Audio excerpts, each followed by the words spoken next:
धर्मांतरण के मुद्दे पर संघ के बयान ने सरकार की मुश्किलें बढ़ा दी हैं। इस बार संघ प्रमुख मोहन भागवत ने धर्मांतरण पर अपनी जुबान खोली है। कहा है, हम किसी का परिवर्तन नहीं करते, भूले भटकों को घर वापस लाते हैं। किसी को दिक्कत है तो इसके खिलाफ कानून लाओ। भागवत ने पाकिस्तान को भारत की भूमि भी बताया। तो भूले भटके बिछड़ गए, उनको वापस लाएंगे। हमारे ऐसे ही गए हैं, खुद नहीं गए, लोग लालच जबरदस्ती से लूट लिए गए। संघ प्रमुख मोहन भागवत के बयान पर दूसरी सियासी पार्टियों समेत कांग्रेस ने तुरंत हमला बोला। बहुजन समाज पार्टी ने कहा कि इस तरह की भाषा सही नहीं। भारत एक धर्मनिरपेक्ष देश है और सभी धर्मों का सम्मान होता है। समाजवादी पार्टी के नेता आजम खान ने भी बयान की आलोचना की। वहीं मुस्लिम धर्मगुरु मौलाना खालिद रशीद फिरंगी महली ने भी संघ प्रमुख के बयान पर नाराजगी जताई और कहा कि भागवत का बयान निंदनीय है। Conversion or convergence, we all like convergence. Conversion is not necessary because conversion means that you don't trust the other guy.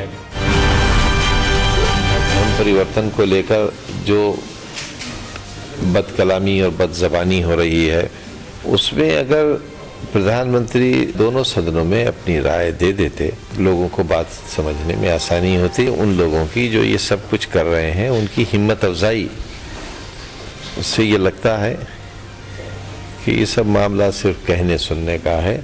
चोर से कह रहे हैं चोरी कर और शाह से कह रहे हैं जागता रहो। गुजरात के वलसाड में धर्मांतरण कार्यक्रम में 170 ईसाई परिवारों ने हिंदू धर्म स्वीकार कर लिया। विश्व हिंदू परिषद ने घर वापसी कार्यक्रम का आयोजन किया था। विश्व हिंदू परिषद ने कहा कि इस कार्यक्रम को धर्म परिवर्तन से जोड़कर देखना गलत है। गुजरात सरकार के प्रवक्ता नितिन पटेल ने भी वलसाड के कार्यक्रम की वकालत की और कहा कि लोगों ने स्वेच्छा से हिंदू धर्म को अपनाया है, किसी का भी जबरन धर्मांतरण नहीं किया गया है। इंडिया टुडे और सिसेरो के सर्वे में झारखंड में बीजेपी को पूर्ण बहुमत मिलने के आसार हैं। बीजेपी को यहां 41 से 49 सीटों पर जीत मिल सकती है।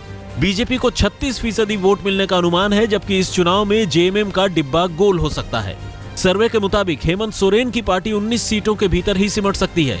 इस एग्जिट पोल में झारखंड में कांग्रेस के लिए खतरे की घंटी है। पार्टी को यहां 7 से 11 सीटें मिल सकती हैं। राज्य में पहली बार बहुमत वाली सरकार का गठन हो सकता है।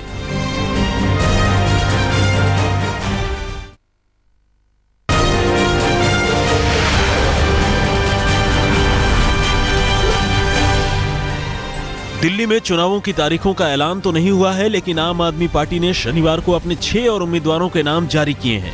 पार्टी ने चांदनी चौक सीट से अलका लांबा को उतारा है, जिन्होंने पिछले विधानसभा चुनाव में टिकट नहीं मिलने पर कांग्रेस छोड़ दी थी। पार्टी ने राजौरी गार्डन से पूर्व पत्रकार जनरल सिंह को उम्मीदवार बनाया है। बिजवासन से रिटायर्ड कर्नल देवेंद्र सहरावत को टिकट दिया गया है। सीलमपुर से हाजी इशाक को उम्मीदवार बनाया गया है। पार्टी ने अपने 2 पूर्व विधायकों को उनकी पुरानी सीट से ही चुनाव लड़ाने का ऐलान किया है, जिनमें मॉडल टाउन से अखिलेश पति त्रिपाठी और विकासपुरी से महेंद्र यादव शामिल हैं। डीयू की छात्र राजनीति से अपने राजनीतिक करियर की शुरुआत करने वाली अलका लांबा ने अरविंद केजरीवाल के प्रति आभार जताया है। अलका लांबा ने पिछले विधानसभा चुनाव में टिकट नहीं मिलने पर कांग्रेस छोड़ आम आदमी पार्टी का दामन थाम लिया था। दिल्ली के वोटरों को रिझाने में राजनीतिक दल कोई कोर कसर बाकी नहीं छोड़ रहे। इस कड़ी में नर्सरी एडमिशन को लेकर जारी गतिरोध के बीच आम आदमी पार्टी ने शिक्षा क्षेत्र में अपनी पॉलिसी का विजन पेश किया है। पार्टी अभिभावकों को हर साल नर्सरी में दाखिले के वक्त होने वाली फजीहत से छुटकारा दिलाने का भरोसा दे रही है। नर्सरी दाखिले के लिए दिल्ली के तमाम स्कूलों में फॉर्म मिलने शुरू हो गए हैं, लेकिन मामला सुप्रीम कोर्ट में होने की वजह से कई स्कूल ऐसे भी हैं जिन्होंने अभी तक फॉर्म बेचने शुरू नहीं किए हैं। अभिभावक संघ जहां सरकार के सुप्रीम कोर्ट जाने के कदम को सही बता रहा है, वहीं आम आदमी पार्टी ने इल्जाम लगाया है कि सरकार देरी से सुप्रीम कोर्ट पहुंची है। इससे लाखों अभिभावकों को परेशानी उठानी पड़ रही है। बीजेपी भी रोज नई योजनाओं और मुहिम के जरिए दिल्ली के दिल में उतरने की कोशिश कर रही है। शाहदरा में पार्टी ने झील बनाने के काम की शुरुआत की। 22 करोड़ की लागत से बनने वाली इस झील को वेलकम झील नाम दिया गया है। झील में सबसे पहले वाटर ट्रीटमेंट प्लांट लगाया जाएगा, जिसकी तय सीमा 9 महीने रखी गई है, जिसका फायदा शाहदरा, वेलकम, गोरखपुर, सीलमपुर की जनता को ज्यादा होगा। दक्षिण में अब कमल खिलाने की कोशिशों में जुट गई है बीजेपी। पार्टी के मुखिया अमित शाह ने चेन्नई की एक रैली में कांग्रेस और डीएमके गठबंधन पर जमकर हमले किए। शाह ने कहा कि दोनों दलों ने मिलकर जनता की गाढ़ी कमाई के 12 लाख करोड़ रुपए लूट लिए। शाह ने दावा किया कि 5 साल सरकार चलाने के बाद भी उनकी पार्टी और सरकार पर भ्रष्टाचार का एक भी धब्बा नहीं मिलेगा। बिहार के पूर्व मुख्यमंत्री और जेडीयू नेता नीतीश कुमार चुनावी तैयारियों में जुट गए हैं। मोदी लहर को बिहार में रोकने के लिए नीतीश लोगों तक संपर्क यात्रा के जरिए पहुंच रहे हैं। सहरसा में नीतीश ने जनता से एक बार फिर उनकी पार्टी पर भरोसा जताने की अपील की। नीतीश ने कहा कि लोकसभा में पार्टी की हार की जिम्मेदारी लेते हुए उन्होंने मुख्यमंत्री पद से इस्तीफा दे दिया था। जमीन डील मामले में रॉबर्ट वाड्रा पर शिकंजा कसता जा रहा है। हरियाणा के मुख्यमंत्री मनोहर लाल खट्टर ने वाड्रा लैंड डील मामले में अहम पन्ने गायब होने पर जांच बिठा दी है। इस मामले की चीफ सेक्रेटरी जांच करेंगे। सोनीपत में कार्यक्रम में शिरकत करने पहुंचे खट्टर ने कहा कि दोषियों के खिलाफ कड़ी कार्रवाई होगी।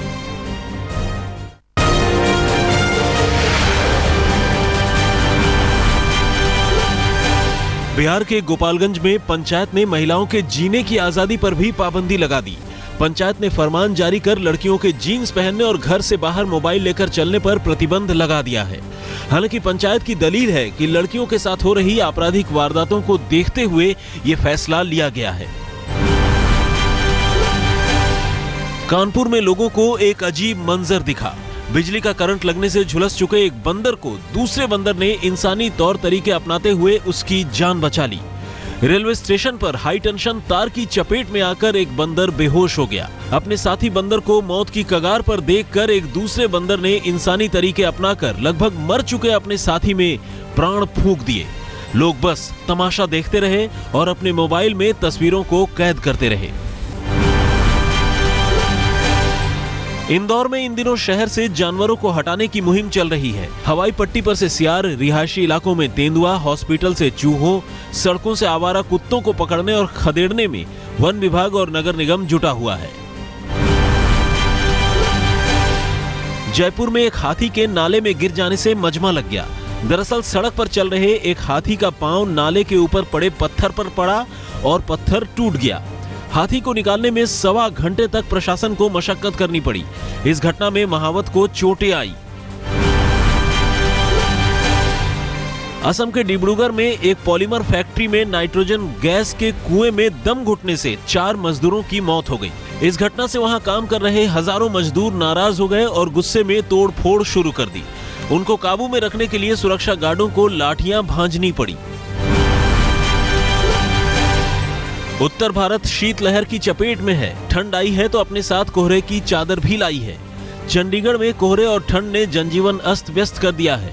मुसाफिरों की रफ्तार पर कोहरे ने ब्रेक लगा दी है। चंडीगढ़ में घने कोहरे की वजह से सारी उड़ानों को रद्द कर दिया गया है। वहीं रेलों की आवाजाही पर भी बुरा असर पड़ा है। गाड़ियां घंटों की देरी से चल रही है। कोहरा इतना घना है कि 50 मीटर तक देखना भी मुहाल हो गया है।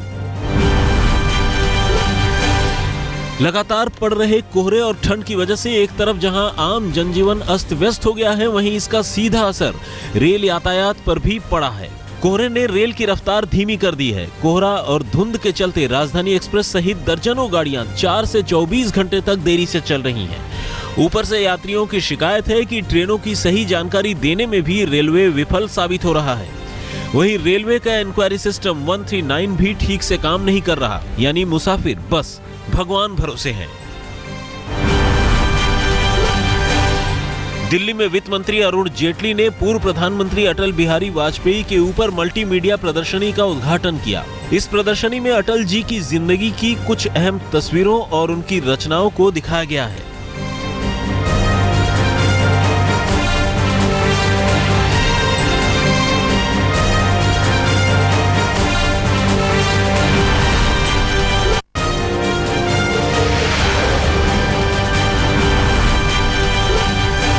महाराष्ट्र के सांगली में एक पंचायत के मुखिया की दादागिरी का मामला सामने आया है। कहानी यह है कि आष्टा गांव की रहने वाली एक महिला की नाबालिग बेटी की शादी पंचायत ने एक शराबी और बीमार शख्स से तय कर दी, जिस पर महिला को ऐतराज था। महिला ने शादी का विरोध किया तो पंचायत ने लड़का बदलने के लिए 20,000 रुपए जुर्माना तय कर दिया। महिला ने 10,000 तो किसी तरह दे दिए, बाकी के 10,000 की वसूली के लिए मुखिया ने महिला के साथ रेप करने की कोशिश की। पुलिस ने मामला दर्ज कर मुखिया के खिलाफ कार्रवाई शुरू कर दी है। नवी मुंबई पुलिस ने बाल संरक्षण आयोग की अध्यक्ष मीनाक्षी जायसवाल की हत्या की गुत्थी सुलझा लेने का दावा किया है। पुलिस ने इस मामले में आज 2 आरोपियों को गिरफ्तार किया है। पुलिस के मुताबिक ये हत्या लूट के इरादे से हुई और इसमें एक जानने वाले का भी हाथ है। यूपी के पीलीभीत में एक लड़की की पेड़ से लटकती लाश मिलने से सनसनी फैल गई। मामला प्रेम संबंध का बताया जा रहा है। हालांकि परिवार वाले खुदकुशी का मामला बता रहे हैं, लेकिन पुलिस में मुकदमा दर्ज कराने में आनाकानी कर रहे हैं। परिवार वालों के इस रवैये से गांव वालों को ऑनर किलिंग का अंदेशा हो रहा है। पुलिस ने शव को कब्जे में लेकर पोस्टमार्टम के लिए भेज दिया है और मामले की कार्रवाई शुरू कर दी है। राजस्थान के चुरू में ऑनर किलिंग का मामला सामने आया है। प्रेमी जोड़ों की लाश मिलने से लोग सकते में हैं। दोनों की हत्या धारदार हथियार से की गई है। ये जोड़ा हरियाणा के हिसार का रहने वाला था, जिसकी हत्या कर लाश को चुरू के जंगल में फेंक दिया गया था। पुलिस ने मामले की पड़ताल शुरू कर दी है और शक की सुई लड़की वालों की तरफ जा रही है, क्योंकि पुलिस के सूचना देने के बाद भी लड़की की लाश का कोई भी दावेदार नहीं आया है। दरभंगा पुलिस ने एक ऐसे गिरोह को दबोचा है जो भोले भाले लोगों को बहाने से असली टिकट की जगह नकली टिकट पकड़ाकर चलता बनता था। दरअसल गिरोह के बदमाश यात्रियों को पहले टिकट खरीदने देते थे, फिर उनसे किसी न किसी बहाने टिकट लेकर देखते थे और फिर बड़ी सफाई से टिकट वापस करते वक्त नकली टिकट थमा देते थे। बाद में असली टिकट को कैंसिल कर पैसे ले उड़ते थे। ये गिरोह उस वक्त पकड़ में आया जब इसने मुंबई जाने वाले एक शख्स को चूना लगाया। पुलिस इनका नेटवर्क खंगाल रही है।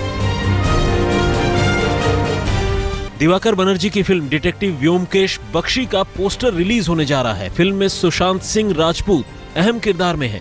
फिल्म बंगाली उपन्यासकार शरदेंदु बंदोपाध्याय की कहानी के किरदार जासूस व्योमकेश बख्शी पर आधारित है। यशराज के बैनर तले बनी इस फिल्म के निर्देशक हैं दिवाकर बनर्जी। फिल्म अगले साल अप्रैल में पर्दे पर आएगी और इस फिल्म का पोस्टर लॉन्च किया जा रहा है।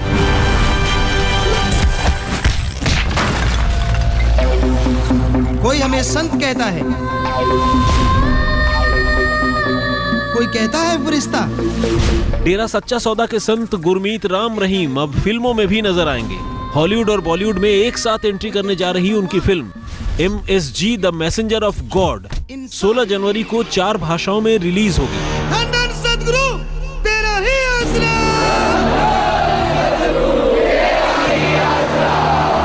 फिल्म के पोस्टर और ट्रेलर लॉन्च हो चुके हैं। डायरेक्शन से लेकर गीत लिखने और गाने का काम खुद गुरमीत राम रहीम ने किया है। It's not a joke to kill him. उनको मारने का मतलब पूरे हिंदुस्तान से पंगा लेने के बराबर है।